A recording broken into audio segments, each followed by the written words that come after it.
ਪੰਨੂ ਸਾਹਿਬ, ਤੁਸੀਂ ਰੈਫਰੈਂਡਮ ਦੀ ਕੈਂਪੇਨ ਦਾ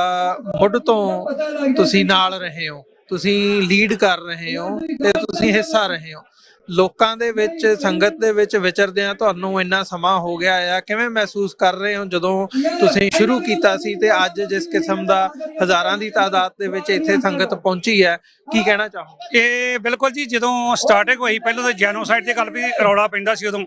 ਪਰ ਅਸੀਂ ਕਹਿੰਦੇ ਵੀ ਜਿੰਨੀਆਂ ਜਥੇਬੰਦੀਆਂ ਨੇ ਅੱਜ ਤੱਕ ਖਾਲਿਸਤਾਨ ਵਾਸਤੇ, ਕੌਮ ਵਾਸਤੇ ਜਿੰਨਾ ਵੀ ਕੰਮ ਕੀਤਾ, ਸਭ ਤੋਂ ਪਹਿਲਾਂ ਉਹਨਾਂ ਨੂੰ ਸਲੂਟ ਆ ਕਿ ਇਸ ਚੀਜ਼ ਨੂੰ ਜਿਉਂਦਾ ਰੱਖਣਾ ਇੱਥੋਂ ਤੱਕ ਇਹ ਬੜੀ ਵੱਡੀ ਗੱਲ ਸੀਗੀ ਤੇ ਆਪਾਂ ਸਾਰਾ ਸਲੂਟ ਕਰਦੇ ਆ, ਸਾਰਿਆਂ ਦਾ ਧੰਨਵਾਦ ਕਰਦੇ ਆ ਜਿਹੜੇ ਟਾਈਮ ਪਰ ਟਾਈਮ ਕੌਮ ਦੀ ਆਵਾਜ਼ ਉਠਾਉਂਦੇ ਨੇ। ਦੂਸਰਾ, ਜਦੋਂ ਦੀ ਲੀਗਲ ਕਾਰਵਾਈ ਚੱਲ ਪਈ ਕਾਨੂੰਨ ਦੇ ਥੱਲੇ, all people have to right to self determination, 6 ਪਰ ਜਸਟਿਸ ਨੇ ਕਲਮ ਫੜੀ ਤੇ ਕਲਮ ਫੜ ਕੇ ਲੋਕਾਂ ਨੂੰ ਦੱਸਿਆ ਵੀ ਲੜਾਈ ਜਿਹੜੀ ਆ ਕਲਮ ਦੇ ਨਾਲ ਵੀ ਜਿੱਤੀ ਜਾ ਸਕਦੀ ਆ, ਕਿਉਂਕਿ 10ਵੇਂ ਪਾਤਸ਼ਾਹ ਨੇ ਜੇ 14 ਜੰਗਾਂ ਲੜੀਆਂ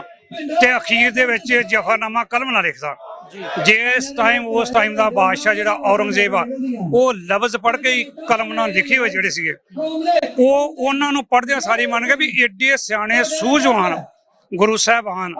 ਜਾਂ ਸਿੱਖ ਜਿਨ੍ਹਾਂ ਨੇ ਜਫਰਨਾਮਾ ਲਿਖਿਆ ਵੀ ਇੰਨੀ ਜ਼ਿਆਦਾ ਤਗੜੀ ਲੈਂਗੁਏਜ ਜਾਣਦੇ ਨੇ, ਇਸ ਕਰਕੇ ਉਹ ਪੜ੍ਹਦਿਆਂ ਸਾਰੀ ਮਰ ਗਿਆ। ਸਿੱਖ ਕੌਮ ਨੇ ਅੱਜ ਘਰ ਘਰ ਤੱਕ ਆਵਾਜ਼ ਪਹੁੰਚਾਤੀ, ਦੁਨੀਆ ਦੇ ਹਰ ਪਾਰਲੀਮੈਂਟ ਦੇ ਵਿੱਚ,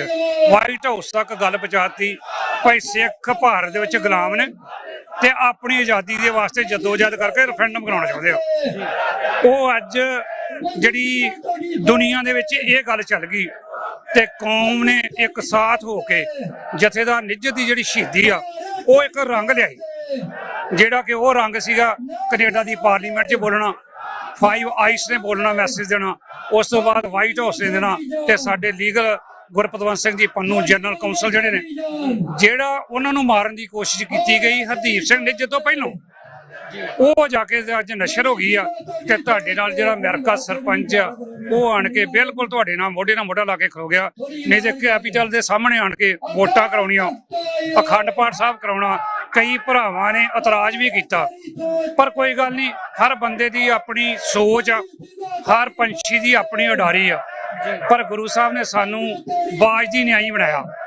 ਇਸ ਕਰਕੇ ਬਾਜ ਦੀ ਨਿਆਈ ਸਿੱਖ ਬਣ ਗਿਆ ਤੇ ਉਹ ਤੂਫਾਨਾਂ ਨੂੰ ਉਡਦਾ। ਜਦੋਂ ਤੂਫਾਨ ਆਉਂਦੇ ਨੇ ਤੇ ਉਚਾਈ ਉੱਠਦਾ, ਮਨ ਨੀਵਾਂ ਮਤ ਉੱਚੀ, ਤੇ ਸਿੱਖ ਕੌਮ ਨੂੰ ਗੁਰੂ ਸਾਹਿਬ ਨੇ ਇਸੇ ਪਾਸੇ ਲਾਇਆ ਸੀਗਾ। ਇਸ ਕਰਕੇ ਸਿੱਖ ਪਰ ਜਸਟਿਸ ਸਮੁੱਚੀ ਸਿੱਖ ਕੌਮ ਦੇ ਸਹਿਯੋਗ ਨਾਲ, ਜਥੇਬੰਦੀਆਂ ਦੇ ਸਹਿਯੋਗ ਦੇ ਨਾਲ, ਕੌਮ ਦੇ ਨਾਲ ਇੱਕ ਆਵਾਜ਼ ਕਰਕੇ ਸਾਰਿਆਂ ਨੂੰ ਕਲਾ ਵਿੱਚ ਲੈ ਕੇ ਇਹ ਆਜ਼ਾਦੀ ਦੀਆਂ ਖਾਲਿਸਤਾਨ ਦੀਆਂ ਵੋਟਾਂ ਖਾਲਿਸਤਾਨ ਦੇ ਨਾਂ ਦੇ ਪੈ ਰਹੀਆਂ ਨੇ। ਖਾਲਿਸਤਾਨ ਸਾਡੇ ਉੱਤੇ ਇੱਕ ਹਵਾ ਬਣਾ ਕੇ ਛੱਡਿਆ ਸੀਗਾ, ਉਹ ਵੀ ਇੰਡੀਆ ਦਾ ਨੈਰੇਟਿਵ ਸੀਗਾ, ਪਰ ਸਿੱਖ ਕੌਮ ਨੇ ਅੱਜ ਘਰ ਘਰ ਤੱਕ ਵਜਾਤੇ ਵੀ ਸਿੱਖ ਖਾਲਿਸਤਾਨ ਕੋਈ ਹਵਾ ਨਹੀਂ, ਇਹ ਸਾਡੀ ਪੋਲੀਟੀਕਲ ਸੋਚ ਆ, ਮੀਰੀ ਦੇ ਪੀਰੀ ਦਾ ਸਿਧਾਂਤ, ਕਿਉਂਕਿ ਅਕਾਲ ਤਖਤ ਸਾਹਿਬ ਤੋਂ ਮੀਰ ਦੇ ਪੀਰ ਦਾ ਸਿਧਾਂਤ ਚੱਲਦਾ। ਇਸ ਕਰਕੇ ਸਾਡਾ ਝੰਡਾ ਜਿਹੜਾ ਵਾ ਇਹ ਅੱਜ ਦੁਨੀਆ ਦੇ ਕੋਨੇ-ਕੋਨੇ ਝੁੱਲ ਰਿਹਾ ਵਾ। ਆਸ ਰੱਖਦੇ ਹਾਂ ਯੂਨਾਈਟਿਡ ਨੇਸ਼ਨ ਦੇ ਵਿੱਚ ਬਹੁਤ ਜਲਦੀ ਜਿਹੜਾ ਵਾ ਸਾਡਾ ਵੀ ਝੰਡਾ ਜਿਹੜਾ ਝੂਲੇ।